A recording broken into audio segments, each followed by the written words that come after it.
गुजरात के अहमदाबाद में हुई विमान दुर्घटना, जो कि दुनिया के सबसे बड़े हादसों में से एक है, और घटनास्थल की जो भी तस्वीरें आ रही हैं, जो विजुअल्स आ रहे हैं, वो काफ़ी व्यथित कर देने वाले हैं। अहमदाबाद में एयर इंडिया का Boeing plane AI-171 take off के कुछ ही देर बाद ये प्लेन क्रैश हो गया। ज़्यादा उड़ान भी नहीं भरी होगी, उसके पहले ही ये BJ मेडिकल कॉलेज के हॉस्टल पर क्रैश हो गया। इस विमान में कुल 242 पैसेंजर्स यात्रा कर रहे थे, जिसमें से सिर्फ एक पैसेंजर के बचने की पुष्टि हुई है।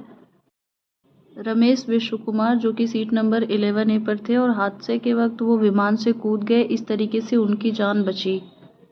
पैसेंजर्स की लिस्ट में 169 इंडियंस थे, 53 ब्रिटिशर्स थे, 7 पुर्तगाली और 1 कनाडाई नागरिक था। विमान में कुल 230 यात्री और 12 क्रू मेंबर्स सवार थे। जिस हॉस्टल पर ये प्लेन क्रैश हुआ, वहाँ से 50 स्टूडेंट्स और कुछ डॉक्टर्स की डेथ की खबरें भी आ रही हैं। वहाँ पे रेस्क्यू ऑपरेशन लगातार जारी है। NDRF की टीम और लोकल अथॉरिटीज़ लगे हुए हैं ताकि लोगों को जल्दी से जल्दी रेस्क्यू किया जा सके, जो भी स्टूडेंट्स, जो भी डॉक्टर्स घायल हुए हैं।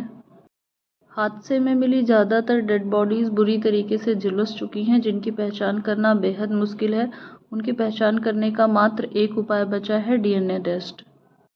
प्लेन के क्रैश होने की वजह अभी तक पता नहीं चली है और पूरी इन्वेस्टिगेशन के बाद ही पता चलेगी, लेकिन कुछ एक्सपर्ट्स का मानना है कि प्लेन में हो सकता है कैपेसिटी से ज़्यादा फ्यूल रहा हो, जिसकी वजह से टेक ऑफ के तुरंत बाद ही प्लेन क्रैश कर गई।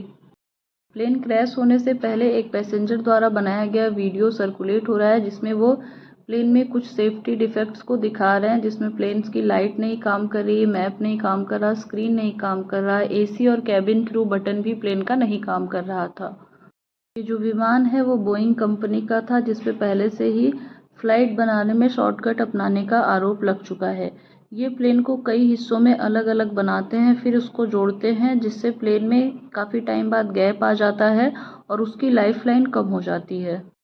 इवन सेफ्टी इशूज़ के चलते ही बोइंग कंपनी के CEO डेव कैलहॉन को रिज़ाइन भी करना पड़ गया था।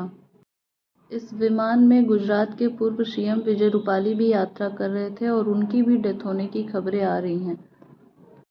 अब इस घटना को सिर्फ हादसा समझ के टाला नहीं जा सकता है, बल्कि सवाल बनता है सरकार से कि सबसे पहले सभी एयरलाइंस को प्राइवेट हाथों में बेच देना, उसके बाद वो प्राइवेट कंपनी सिर्फ किराया बढ़ाती हैं, विमान की फैसिलिटीज़ पे और विमान के सेफ्टी पर्पसेस को वो दरकिनार कर देती हैं।